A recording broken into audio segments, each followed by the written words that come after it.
How you doing, James? Good. How you doing, Stefan? Yeah, really good, thanks. Well, thanks for making me cry an awful lot when I watched this movie. Jesus Christ, luckily I was in a screening of only about sort of 2 people in a really big cinema, so I just cried with noise. I just thought, fuck it, I'm just going to cry with noise, and I just sat there bawling. So thanks for that. Oh, mate, that's how are you in a screening? That's great news that you were seeing it in the cinema. Yeah, it was great. I mean, obviously, they're still really sort of spaced out at the moment and stuff, but it was no, it was great. It was one of those films I just loved to see on the big screen. So I was thrilled to. But I mean, yeah, it was quite. I can imagine it must have been quite an emotionally exhausting experience playing a role, a character who's terminally ill, because death is always lingering, isn't it? It's always at the kind of forefront of his mind. And you had to go into that headspace every day. I mean, obviously, as rewarding as this experience was, making a movie like this, was it quite a relief when it was all over?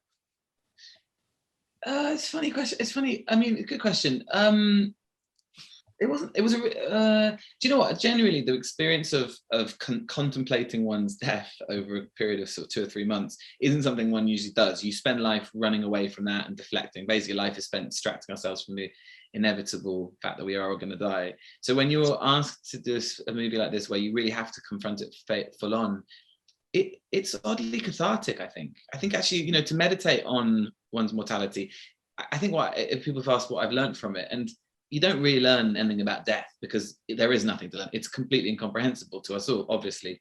What I definitely felt like at the end of the movie, at the end of the process of filming it, I kind of went home to my family and my friends, and I just gave them a longer hug than I would have, the tighter squeeze than I would have usually done, and I think that's the general reaction we're getting from the movie. People reaching for their phones and calling their family, their parents or their kids, or reaching over to whoever they're watching it with and giving them a hug.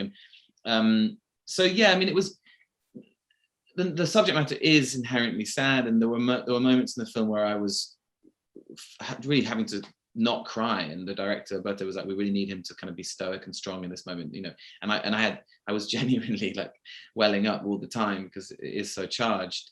But generally the film was oddly, and I think this is a similar testament to the tone, it wasn't a film about death really. It was a film about the love between a father and a son, and clinging on, cherishing those moments we have with those people we love. So it was weirdly uplifting.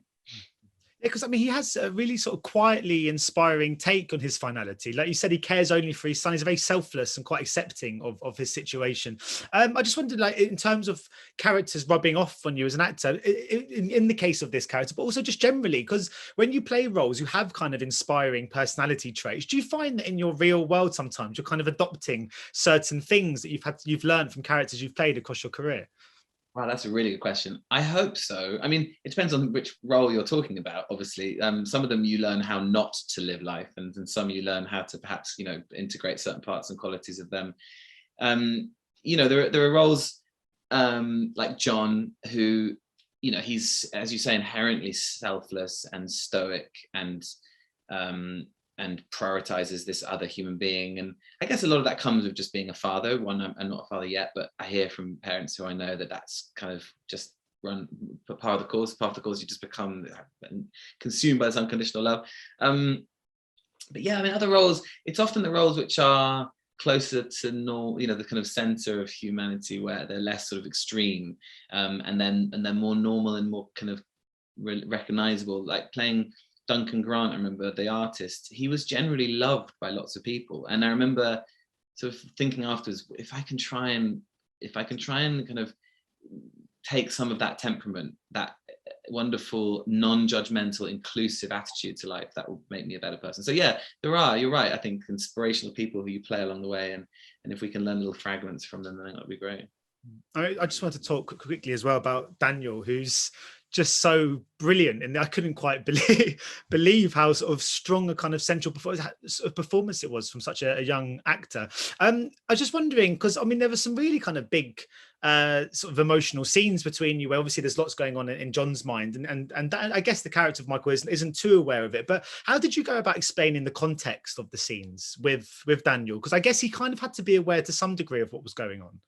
Yeah, yes, he did. And we sat down with his mum early on, told him what the film was about, and I think he grasped it. But what was really exciting and quite magical really to be a part of was not explaining too much to him, and allowing the the atmosphere and the circumstances of the scene to really play out in real time, both as Michael and Daniel. I mean, he knew that he was leaving Daniel and entering a different character. By the end of the film, he definitely got the kind of concept of performance. But we also wanted, I think, to allow a certain amount of his journey and his discovery, learning about death, to happen in real time, so that, you know, from an actor's point of view, all you can hope for is that what you get back from your scene partner is truth and honest and pure. And Daniel would look up at me with these big brown eyes, and I'd be telling him about death, the death of a beetle, or where dinosaurs go to die, that book.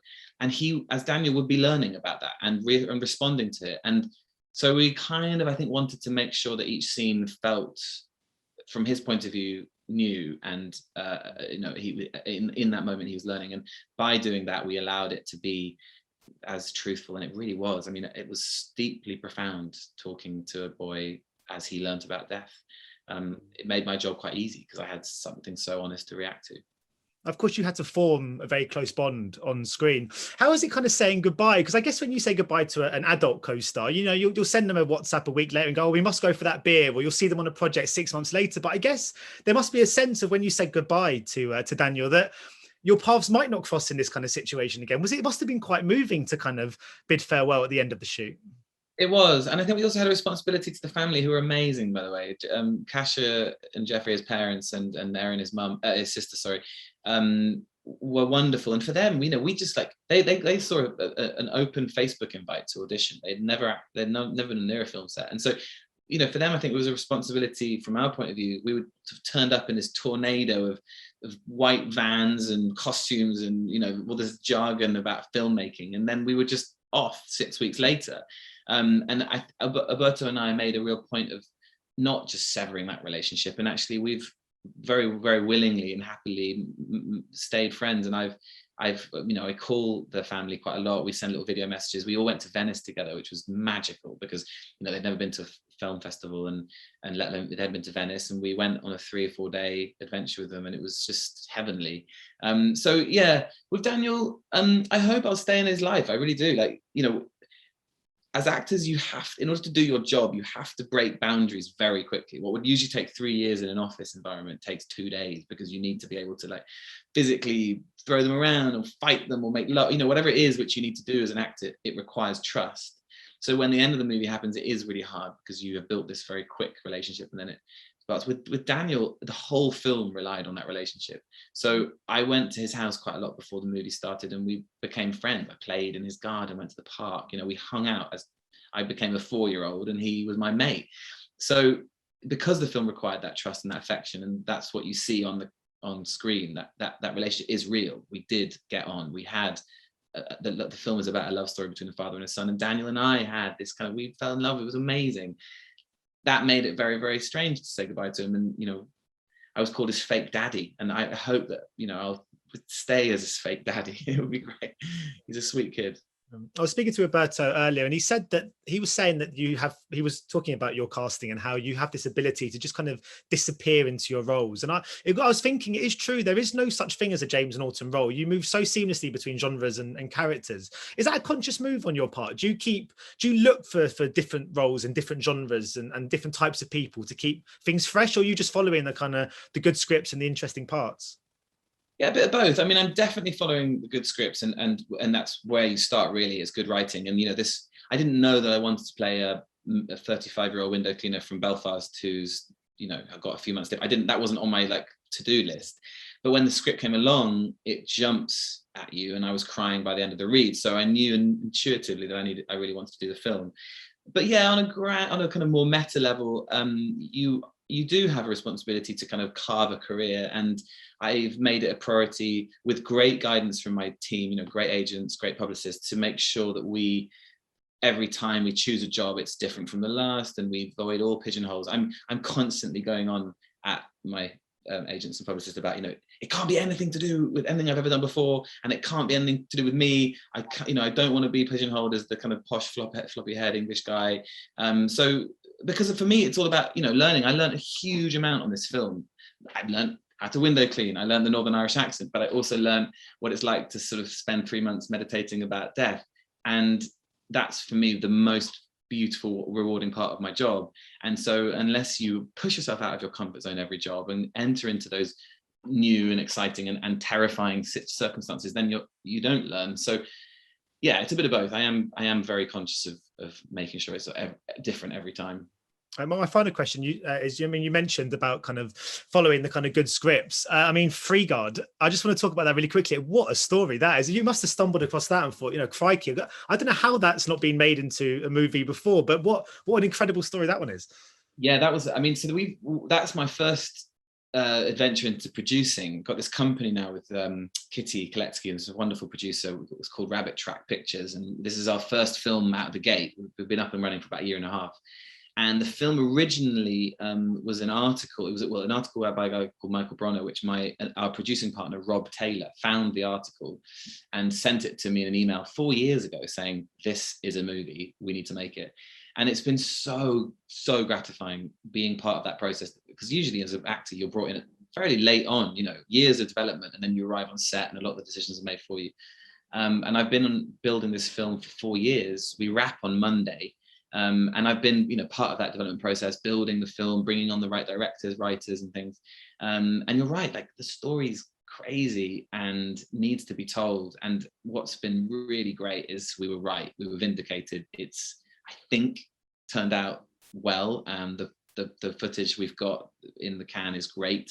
Casting's amazing. The writers. So yeah, I mean, so far so good. I mean, you know, who knows? We're in COVID world, so anything could jinx it. But it's one of those stranger than fiction type stories. You can't quite believe it really happened. And what's been amazing is we've had to kind of tame the original story. So a lot of the stuff which he really did, Robert Freegard, you know, give you what the audience of very snapshot is that he was pretended to be an MI5 undercover agent and would brainwash these people into thinking that you know, they were helping him uncover IRA cells.